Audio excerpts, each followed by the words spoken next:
حضرت جنید بغدادی رحمۃ اللہ علیہ اور شیطان۔ ایک مرتبہ حضرت جنید بغدادی رحمۃ اللہ علیہ نے دل میں خیال کیا کہ اگر شیطان سے ملاقات ہو جائے تو اس سے ایک سوال کروں گا، اور انہوں نے ایک دن اللہ سے دعا بھی کر دی کہ اے اللہ، کسی دن شیطان سے ملاقات کرا دے تاکہ میں اس سے سوال کر لوں۔ ایک دن مسجد سے نماز پڑھ کر باہر نکلے تو ایک بوڑھا آدمی باہر کھڑا تھا۔ حضرت جنید بغدادی رحمۃ اللہ نے دیکھ کر کہا، کون ہو تم؟ کہنے لگا، میں وہی ہوں جس سے ملنے کی آپ کو آرزو اور تمنا تھی۔ حضرت سمجھ گئے کہ یہ اصل میں شیطان ہے۔ شیطان نے کہا کہ آپ مجھ سے کیوں ملنا چاہتے تھے؟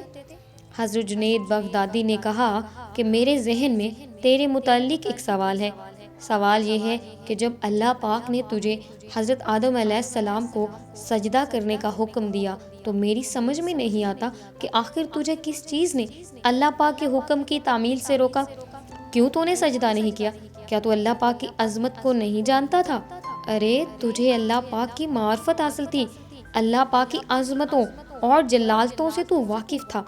اس قدر اللہ پاک کی قربت رکھنے کے باوجود جب اللہ پاک نے تجھے حکم دیا کہ آدم کو سجدہ کر تو نے آخر کیوں سجدہ نہیں کیا؟ اس پر شیطان کا جواب کیا تھا وہ سننے کے قابل ہے۔ اس کے جواب نے کچھ دیر کے لیے حضرت جنید بغدادی رحمۃ اللہ کے ہوش اڑا دیے۔ اس نے کہا، اے جنید، آپ جیسا توحید پرست آدمی اور ایسا مشرکانہ سوال، آپ جیسا توحید پرست، ایک اللہ پاک کو ماننے والا، ایک اللہ پاک کی پوجا کرنے والا، آپ کے ذہن میں یہ سوال آ رہا ہے جو مشرکانہ ہے، یہ سوال کہ میں نے غیر اللہ کو سجدہ کیوں نہیں کیا؟ کہنے لگا کہ آدم تو غیر خدا تھا، خدا تو نہیں تھا، میں غیر اللہ کو سجدہ کیوں کرتا؟ آپ جیسا توحید پرست مجھ سے یہ سوال کر رہا ہے، بڑے افسوس کی بات ہے۔ حضرت جنید بغدادی رحمۃ اللہ کہتے ہیں، جب اس نے یہ بات مجھ سے کہی تو مجھے لگا کہ ہاں یہ تو ٹھیک کہہ رہا ہے، اور پھر تھوڑی دیر کے لیے مجھے ایسا معلوم ہوا کہ میرا ایمان سلب ہو رہا ہے، اس لیے میں سناٹے میں پڑ گیا، میرے ہوش و حواس باقی نہ رہے۔ میں سوچنے لگا کہ اس کو کیا جواب دوں۔ حضرت جنید بغدادی رحمۃ اللہ کہتے ہیں، میرے ذہن میں کوئی جواب نہ آیا تو فوراً اللہ پاک کی طرف سے الہام ہوا اور مجھ سے کہا گیا کہ اس سے پوچھو کہ حکم دینے والا کون تھا۔ حکم دینے والا جب خود کہہ رہا ہے کہ فلاں کو سجدہ کرو تو توحید اسی کا نام ہے کہ اس کا ہر حکم مان لیا جائے۔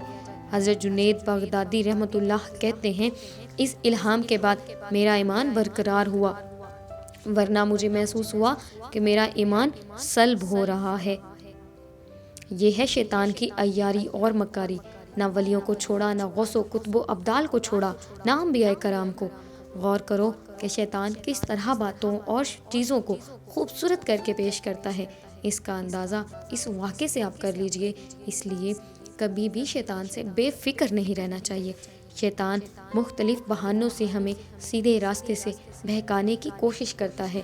اللہ پاک ہم سب کو نفس اور شیطان۔